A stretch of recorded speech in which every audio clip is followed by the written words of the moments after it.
Hello friends, welcome all in the 10th part of JEE mains relation and function. Last session ની અંદર આપણે કમ્પોઝાઇટ function અને inverse function વિશે ચર્ચા કરી અને ત્યારબાદ આપણે થોડા જનરલ ફંક્શનના બેઝ ક્વેશ્ચન્સની વાત કરી. સો આજના સેશનમાં પણ આપણે એ જ કન્ટિન્યુ કરીશું. થોડા ઘણા જનરલ ફંક્શન કે જેમાં કોઈ બીજો કોન્સેપ્ટ નહીં, only based on function, may be ડિફરન્સિએશનનો યુઝ થઈ શકે તેવા આપણે ટોપિક્સની ચર્ચા કરીશું, right? અને then after we'll move on for the domain and range based question. Okay, so start કરીએ આજનો સેશન. સો લાસ્ટ સેશન ની અંદર આપણે ઓલરેડી જે ફંક્શન્સ ની વાત કરેલી હતી, આગળ એને કન્ટિન્યુ કરીએ. તો હવે અહીંયા છે તમારી પાસે એક ફંક્શન આપી દીધું છે તમને. તમારી પાસે છે f of x minus y equals fx into fy minus f of a minus x into a plus y. પહેલા તમારી પાસે f of 0 બરાબર 1 આપ્યું છે. તો આપણે એક કામ કરીએ કે ભાઈ late x equals y equals 0 લઈ લઈએ. તો અહીંયા f of 0 equals f of 0 into f of 0 minus f of a into f of a. તો 1 equals 1 minus f of a square. તો તમને f of a ની વેલ્યુ 0 મળી જશે. અને આપણે ખાલી યાદ રાખીએ, મે બી આગળ જરૂર પડી જાય. નાઉ જે ઇમ્પોર્ટન્ટ છે એ શું છે, તો કે મને ટ્વાઇસ a માઇનસ એક્સ ની વેલ્યુ ફાઇન્ડ આઉટ કરવી છે. હવે જો f of 2a minus x ની વેલ્યુ ફાઇન્ડ આઉટ કરવી હોય તો મારે ને કમ્પલસરી આ જે ડેફિનેશન મને ગિવન છે, બરાબર, એ ડેફિનેશનના કન્સર્ન મારે એને કન્વર્ટ કરવું પડે. તો અહીંયા બે ટર્મનું સબસ્ટ્રેક્શન છે, તો આને અહીંયા આપણે થોડું બેલેન્સ કરીને a minus x minus a લખી દઈએ. સમજો? એટલે હવે તમે તમારી ડેફિનેશન સાથે કમ્પેર કરો તો તમને મળશે કે x ની વેલ્યુ a થઈ ગઈ અને y ની વેલ્યુ x માઇનસ a થઈ ગઈ. તો x ને બદલે તમે શું મૂકશો? f of a. y ને બદલે તમે મૂકશો x minus a minus a into a minus, બોલો, x ને બદલે તમે મૂકી દેશો a પોતે જ, તો a માઇનસ a, અને a પ્લસ, બોલો, y ને બદલે પાછું x માઇનસ a. સો ટૂંકમાં હવે થઈ જશે તમારી પાસે f of a into x minus a minus f of 0, અને બોલો a કેન્સલ એટલે fx. તમે ઓલરેડી f of a ની વેલ્યુ 0 લઈ આવ્યા એટલે આ 0 થઈ ગયો, માઇનસ ને f of 0 એટલે 1 તો આપ્યું જ છે. તો તમારો આન્સર આવી જશે માઇનસ fx, એટલે કે ઓપ્શન નંબર સી. બરાબર? સો આ એકદમ નોર્મલ પેલું શું કહેવાય, જનરલ ફંક્શન નો બેઝ ક્વેશ્ચન થઈ ગયો. બરાબર? ચલો નેક્સ્ટ ક્વેશ્ચન પર જઈએ. ચલો નેક્સ્ટ ક્વેશ્ચન ની અંદર છે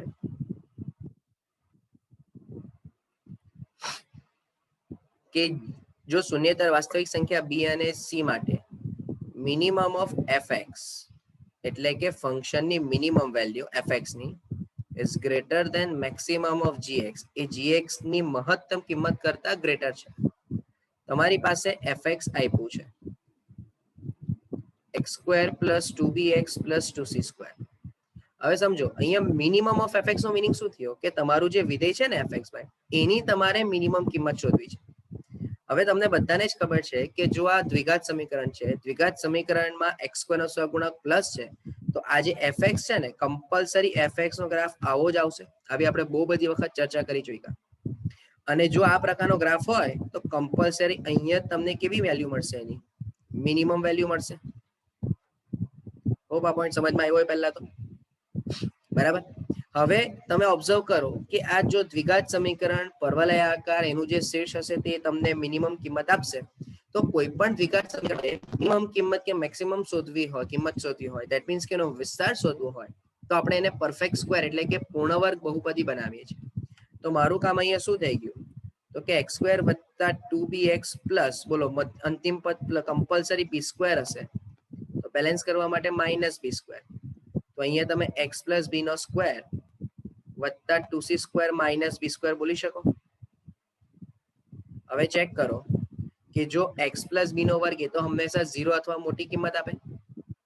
બરાબર? અને એમાં તમે 2c સ્ક્વેર માઇનસ b વિચારો, તો એનો મીનિંગ કે મિનિમમ વેલ્યુ કેટલી થશે fx ની? Minimum of fx compulsory 2c² minus b થઈ ગયું. આ પોઈન્ટ બધાને સમજમાં આવવો જોઈએ ભાઈ.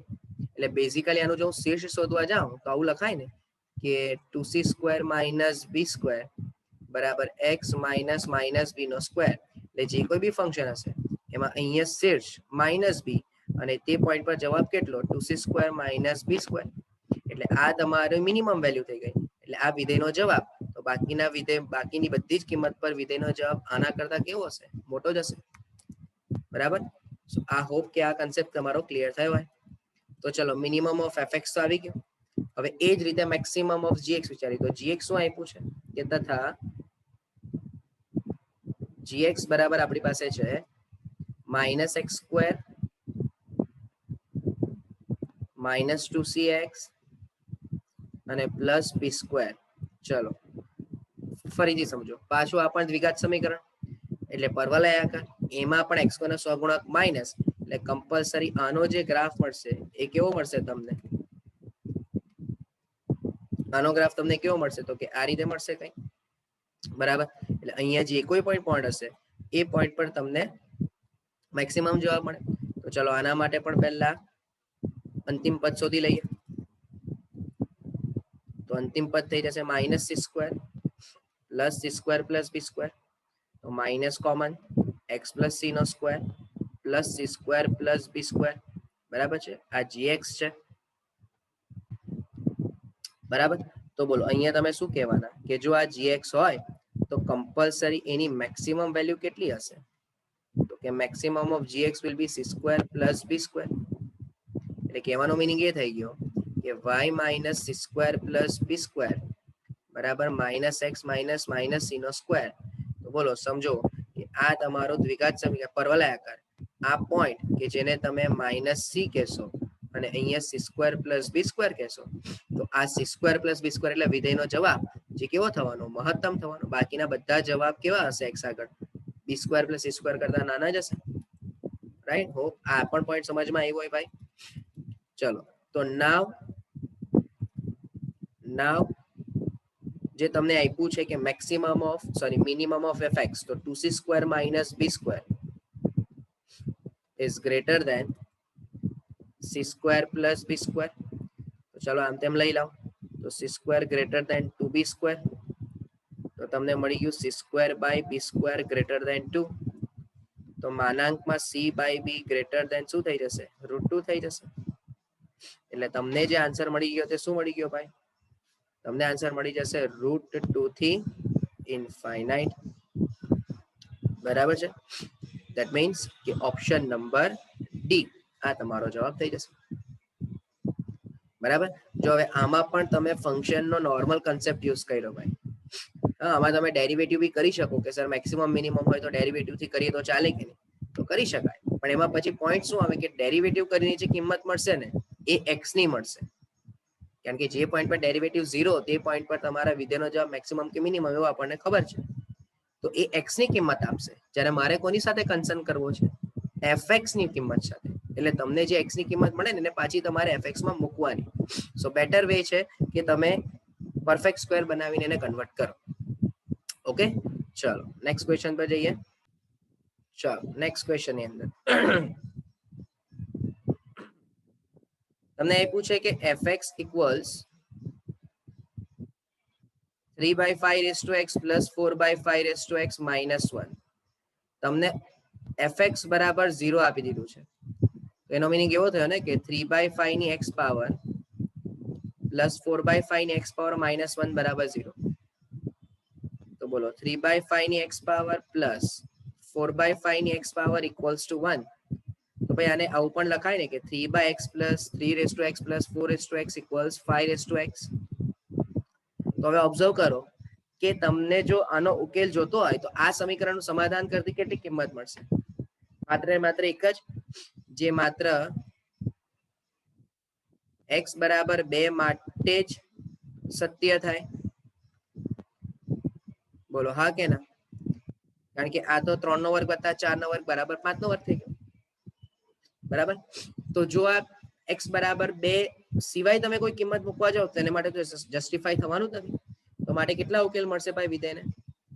માટે fx ને માત્ર એક જ ઉકેલ મળે. બરાબર, બહુ સિમ્પલ હતો ભાઈ. પણ સિમ્પલ કરતા અગત્યનું એ છે કે તમને અંદર ક્વેશ્ચનમાં સમજ પડવી જોઈએ કે આમાં કયા વે થી આપણે વિચાર્યું. ઓકે, ચાલો. હવે જી જે વિધેય છે સેકન્ડ ક્વેશ્ચનમાં એ -2 થી 2 પર વ્યાખ્યાયિત છે અને gx બરાબર જે તમને વિધેય આપ્યું છે એ છે x³ + 10x + x² + 1/p. સૌથી અગત્યનું સ્ટેટમેન્ટ જે છે તે છે કે gx અયુગ્મ વિધેય છે. તો અહીં gx અયુગ્મ વિધેય હોય તો કમ્પલસરી તમને એની શરત ખબર છે કે g of -x બરાબર -gx થાય. આ પહેલા તો તમારે માઇન્ડમાં યાદ રાખવું પડે કમ્પલસરી. બરાબર, કે જો વિધેય અયુગ્મ છે તો g of -x બરાબર -gx થાય. ચાલો, હવે g of -x એટલે શું? તો કે આ જે તમને g વિધેય આપ્યું છે એમાં x ને બદલે તમે -x થી રિપ્લેસ કરો.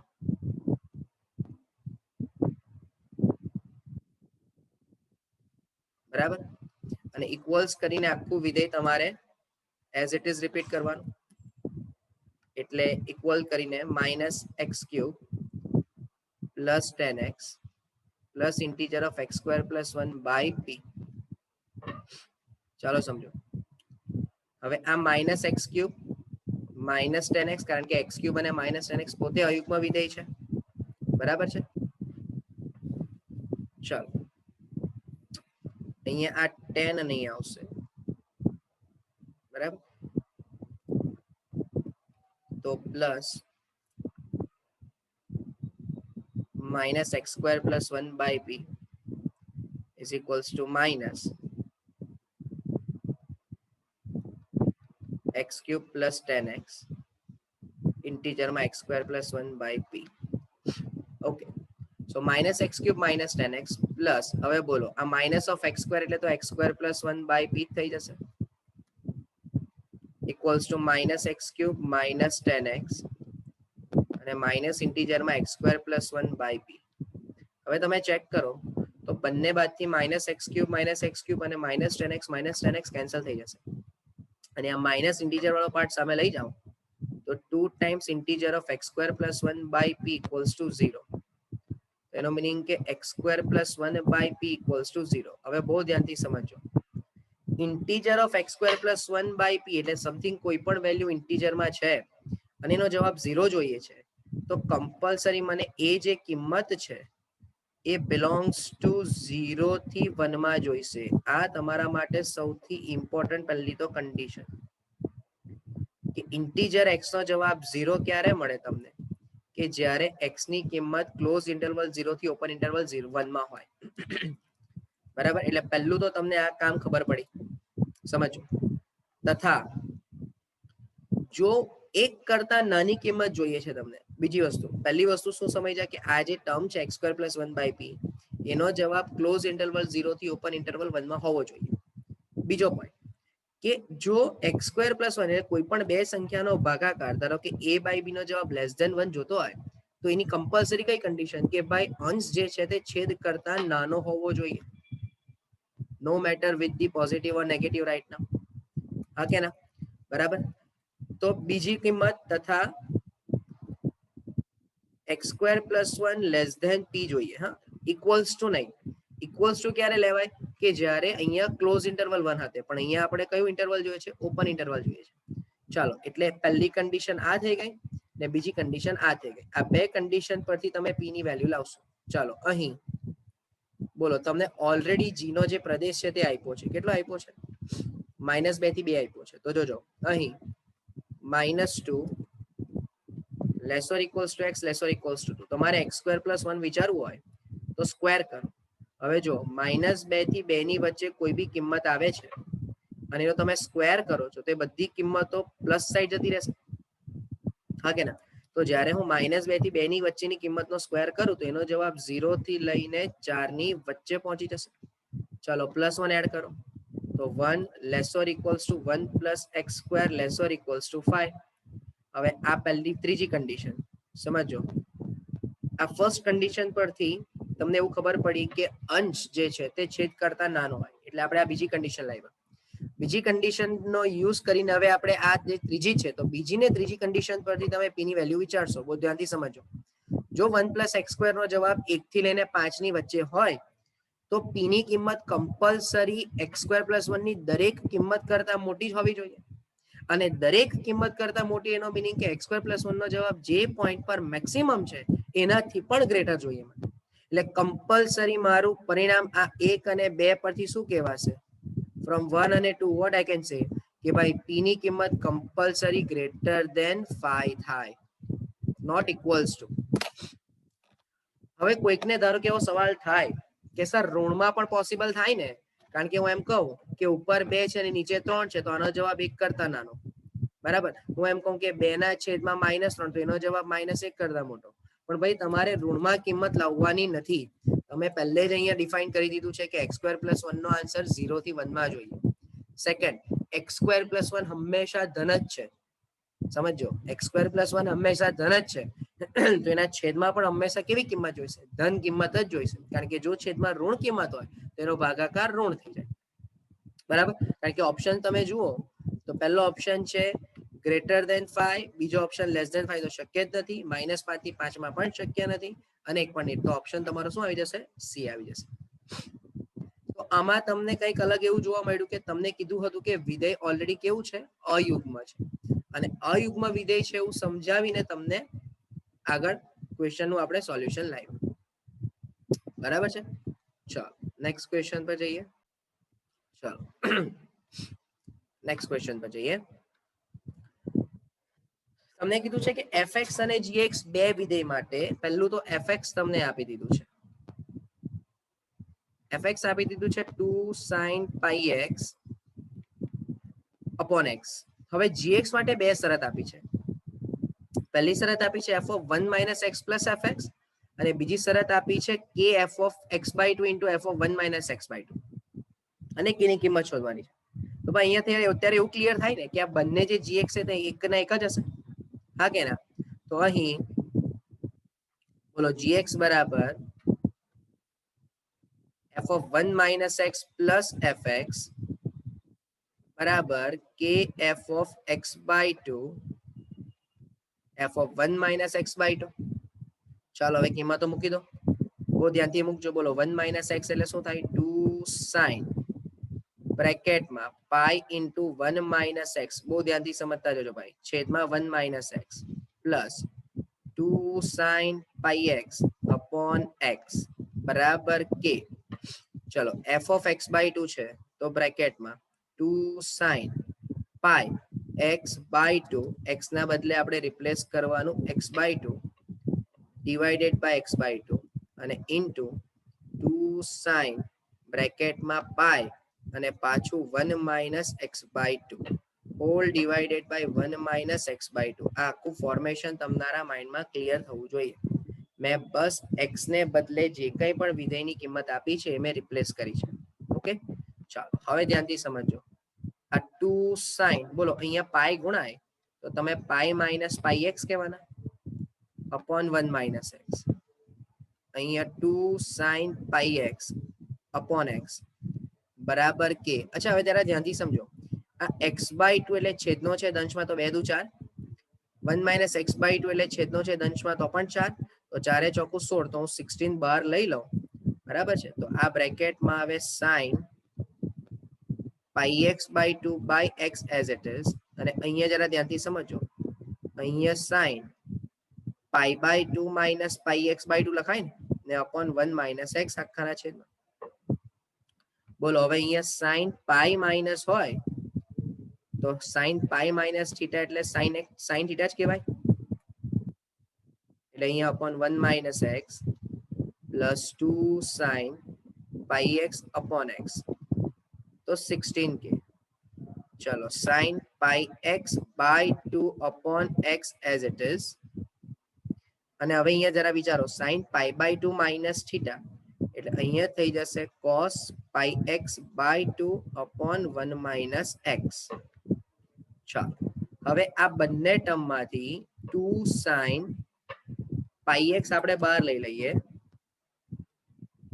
તો અંદર બ્રેકેટમાં એક્સ પ્લસ 1 માઇનસ એક્સ ના છેદમાં એક્સ ઇન્ટુ 1 માઇનસ એક્સ એક સ્ટેપ મેં ડાયરેક્ટ લખ્યો છે લસા લઈને ઇક્વલ્સ ટુ કરીને આ જે 16k છે ને એમાંથી 8k લખી દઉં 2 sin pi x by 2 cos pi x by 2 whole divided by x into 1 minus x. સમજો બધા સ્ટેપ પ્રોપરલી એક એક બહુ શાંતિથી બોલતો બોલતો લખું છું સમજો હવે બંને બાજુથી તમે વિચારો આ x into 1 minus x ને x into 1 minus x cancel ઉપરથી xx કેન્સલ તો આ 2 sin pi x બરાબર 8k બોલો આ 2 sin theta cos theta એટલે આ પણ sin 2 theta અને sin 2 theta એટલે sin pi x જ થઈ ગયું તો બંને બાજુથી sin pi x કેન્સલ તો 8k બરાબર 2 and k બરાબર 1/4 મળી જશે અને k બરાબર 1/4 જે છે that is your answer that is b ચાલે ભાઈ ચાલો નેક્સ્ટ ક્વેશ્ચન ની અંદર જોજો આવા પ્રકારના ક્વેશ્ચન ની અંદર તમને જ્યારે પણ બે વિધેય અલગ અલગ દેખાય બરાબર અને s એવો એક વિધેય છે કે જે fx બરાબર f of minus x પર વ્યાખ્યાયિત છે તેનો મીનિંગ કે તમારો ટાર્ગેટ fx લાવવાનો છે બરાબર હવે જ્યારે બી તમને આવું કોઈ વિધેય દેખાય કે fx જોઈએ છે પણ એની સાથે કોઈ બીજું બી વિધેય છે તો આને ઇક્વેશન 1 આપી દેવાનું નાઉ replace x by 1 by x એટલે એનો મીનિંગ કે જ્યાં x છે ત્યાં 1 by x લખી દીધું અને જ્યાં 1 by x છે ત્યાં x લખી દીધું ને એના બરાબર 3 by x હવે આ પહેલા ને બીજા સમીકરણનો યુઝ કરીને તમારે f of 1 by x ને એલિમિનેટ કરી દેવાનું એટલે કે લોપની રીત કારણ કે આપણે જે બી ઇક્વેશન કરવો છે તે fx પર ડિપેન્ડ કરવો છે તો બોલો શું કરી શકાય કે ભાઈ બીજા સમીકરણને 2 વડે ગુણીને પહેલામાંથી આપણે બાદ કરી દઈએ તો જ્યારે તમે અહીંયા 2f of 1 by x minus 2f of 1 by x કરશો તો f of 1 by x cancel તો અહીંયા 2 દુ 4fx minus fx બરાબર 6 by x minus 3x આ બહુ ધ્યાનથી સમજો હા જ્યારે બે અલગ અલગ વિધેય આપ્યા હોય કે એક x છે ને એક 1 by x છે હવે કોઈ બી હોય ધારો કે x ની સાથે 1 by 5x હોય કે x by 3 હોય કે x square plus 1 whatever કહેવાનો મીનિંગ ખાલી એવો છે કે જ્યારે એક જ ઇક્વેશનમાં બે અલગ અલગ f ના વિધેય આપ્યા છે બરાબર x ના સ્વરૂપના બે અલગ અલગ વિધેય આપ્યા છે તો અને કોઈ એક વિધેય લાવવું છે તો બીજાને રિપ્લેસ કરીને એકબીજા સાથે રિપ્લેસ કરીને તમારે ઇક્વેશન બનાવવાનું અને એ બે ઇક્વેશન પરથી જે વિધેય નથી જોતું એને એલિમિનેટ કરવાનું થઈ જ જશે કન્ફર્મ બરાબર તો હવે આના પરથી બોલો શું કહી શકાય કે 3fx બરાબર 6 by x minus 3x એનો મીનિંગ કે fx ની કિંમત તમને મળી ગઈ fx ની કિંમત તમને મળી ગઈ 2 by x minus x બરાબર નાઉ તમારે s ની જે કિંમતોનો ગણ લાવવો છે એ કઈ કિંમતોનો ગણ લાવવો છે કે જે fx બરાબર f of minus x ને ફોલો કરે fx બરાબર f of minus x ને તો બોલો fx એટલે 2 by x minus x ને f of minus x એટલે 2 upon minus x minus of minus x તો એનો મીનિંગ કે 2 by x minus x equals minus 2 by x plus x right ચાલો ને હવે આને તમે સિમ્પ્લિફાઈ કરો તો 4 by x equals 2x તો ક્લિયર થઈ ગયું કે x square બરાબર 2 તો x બરાબર પ્લસ ઓર માઇનસ 2 થઈ જશે માટે s માં કેટલા ગણ આવશે માટે s બરાબર ગણમાં +√2 અને -√2 એટલે માત્ર 2 ઘટક મળે એટલે કે તમારો જે ઓપ્શન છે that is option number A અને D બંને કારણ કે બંને ઓપ્શન સેમ આવ્યા છે બરાબર છે સો આવો પણ એક બેઝિક ફંક્શનના બેઝ ક્વેશ્ચન્સ તમને પૂછી શકાય ઓકે સો આજના સેશન પૂરતું આટલું રાખીએ બાકીનું નેક્સ્ટ સેશનમાં કન્ટિન્યુ કરીશું ઓકે ચલો thank you from my side